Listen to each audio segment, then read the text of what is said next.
the rooftop greenhouse, with my name on the guest list. The envelope sat on our doormat as if it belonged to the building more than to me. Thick stock, the color of fogged glass, my name hand-lettered across the front with a nib that knew how to stop, Oliver Gray.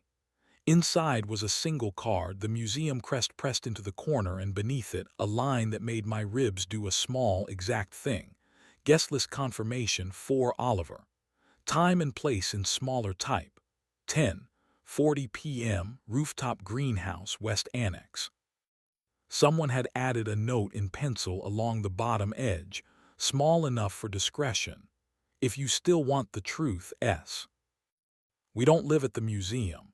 We live 2 long blocks south in a walk-up that thinks of itself as a spine, with windows that stop pretending at noon. Mateo is the reason we get invitations like this. He designs exhibitions that talk strangers into standing still. I bind books. My days smell like paste and leather, linen thread, and the patience of pages that thought no one wanted them anymore. Binding teaches you that space is structure. Too tight and a book suffocates. Too loose and it falls apart every time you open it. I carry that lesson around like a shy superstition. Mateo had come home late smelling like cedar and a well-lit lobby. He kissed my neck as if it were mapped and undressed with the tidy guilt of a man who knows which hanger belongs to which shirt. He said the donor tour ran long. The board chair had a lot to say about skylights. When he slept, he stayed on his side of the bed with a faithfulness that didn't quite flatter him. The envelope had been slid under our door after midnight. The pencil note looked like a secret that had smoked a cigarette in the rain and decided not to quit. The greenhouse sits on the museum roof like a decision that wants to be forgiven. I went because I am not good at letting furniture solve my problems. The freight elevator hummed like a throat choosing a key. On the landing, a security guard nodded with the weary mercy of men who have learned to share custody of other people's evenings. I stepped into the glass like it could measure honesty. Above us, the city tried to behave. He was waiting near the orange trees, his hands in his pockets the way men do when they are trying to be held accountable without holding anything. Simon. I had seen him in Mateo's orbit for a year, the curator from the East Wing with a laugh that made donors feel like their taste was a gift. Taller than memory allows, dark hair surrendering to humidity in a way that made him more human, a shirt unbuttoned one step past the invitation, more careful than careless. He smelled like cedar, and the last hour of a room that had believed in itself. "You came," he said, "not a victory, a release." "You wrote my name on a guest list I didn't join," I said. It felt impolite not to answer. The greenhouse always makes light feel like water. 2 actual glasses sweated on a low table, and a carafe sat nearby like a ritual that had learned manners. A jacket I could identify by seam hung on the back of a bentwood chair. Mateo's. I put my hand on the chair for the length of a breath and then removed it, as if fabric could indict me. "I didn't want you to hear about me from the version of him that apologizes before telling the truth," Simon said. He stayed near the orange tree. A leaf brushed his wrist like it had been paid to. "He thinks he's meeting me to end something politely. I thought you should have the room first." "How long?" I asked. "If you bind books, you learn to cut the page before anyone has time to admire the mistake." 8 months, he said. The number made a sound. It started with rain and an elevator and the kind of lobby that sells permission. I ended it twice. He sent me a photograph of your breakfast and a complaint about a skylight, and I mistook that for virtue. I didn't invite you for absolution. I invited you because secrets like to pretend they have to be born. They don't. They're light when you put them in the correct air. He poured water and offered me a glass. Our fingers touched.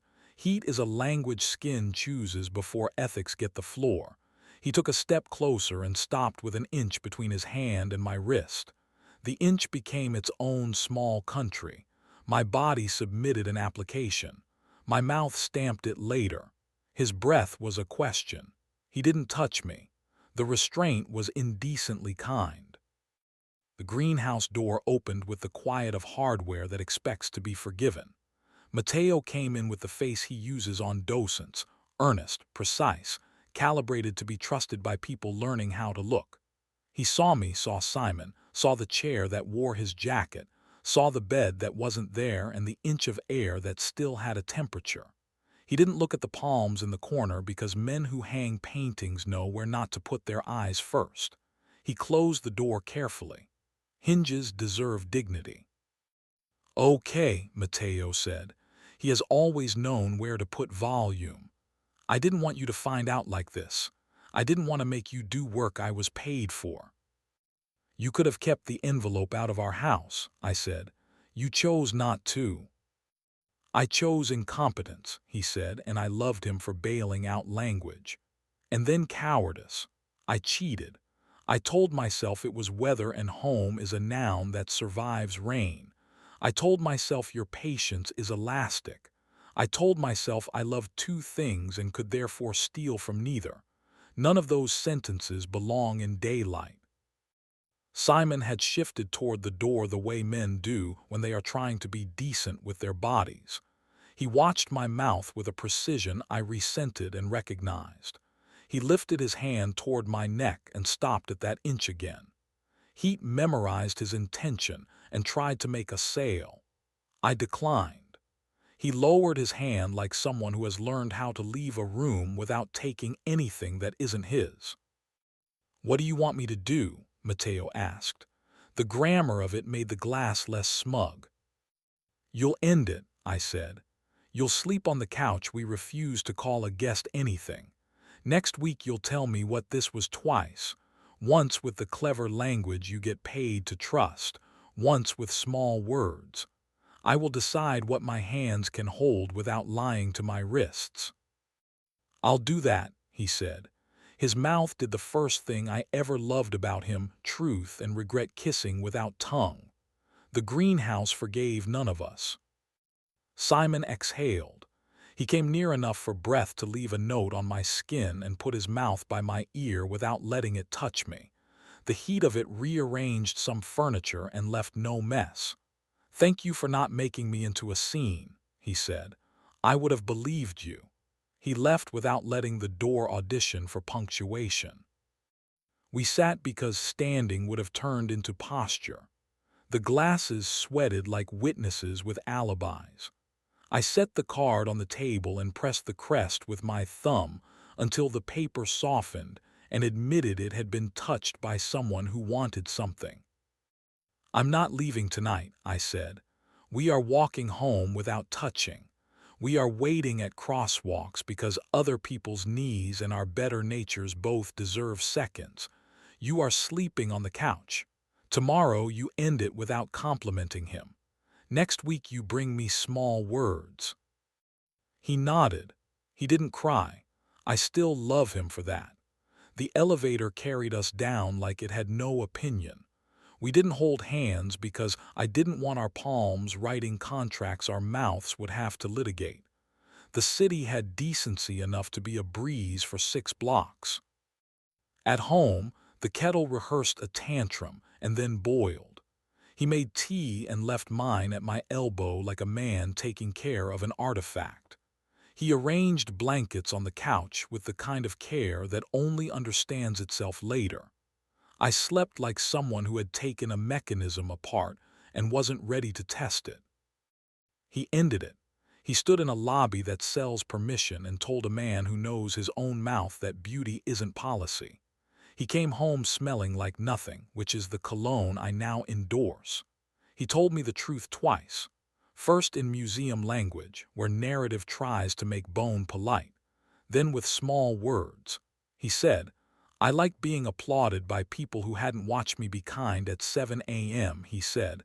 I confused electricity with architecture. He said, I can be one person if you stop doing my job for me. I let him. That is the dull, accurate part no one clicks. He slept on the couch for 6 nights. On the seventh he came to bed and remembered my mouth the way a craftsman remembers the lazy precision that keeps something from creaking. Erotic does not have to be a command. It can be a compliance you volunteer after choosing. Simon texted once, "Thank you for letting me tell the truth with the lights on." I wrote back, "Try it before anyone has to turn them on." He didn't reply, which was the second decent thing he did. Work stayed exact. I backed a torn spine with Japanese tissue and listened to a book stabilize under my hand.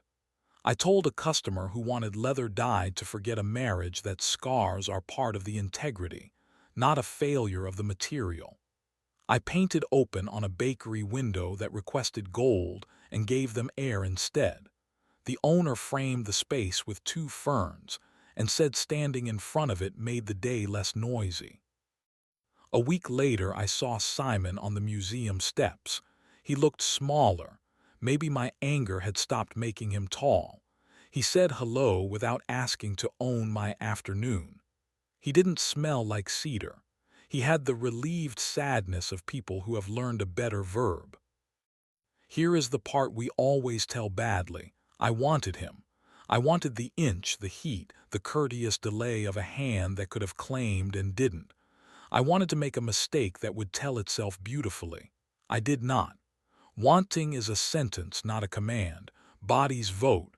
Ethics count. Boredom is a mercy that keeps mourning possible. Mateo and I adjusted the frame of our days. 2 glasses before 3 sentences.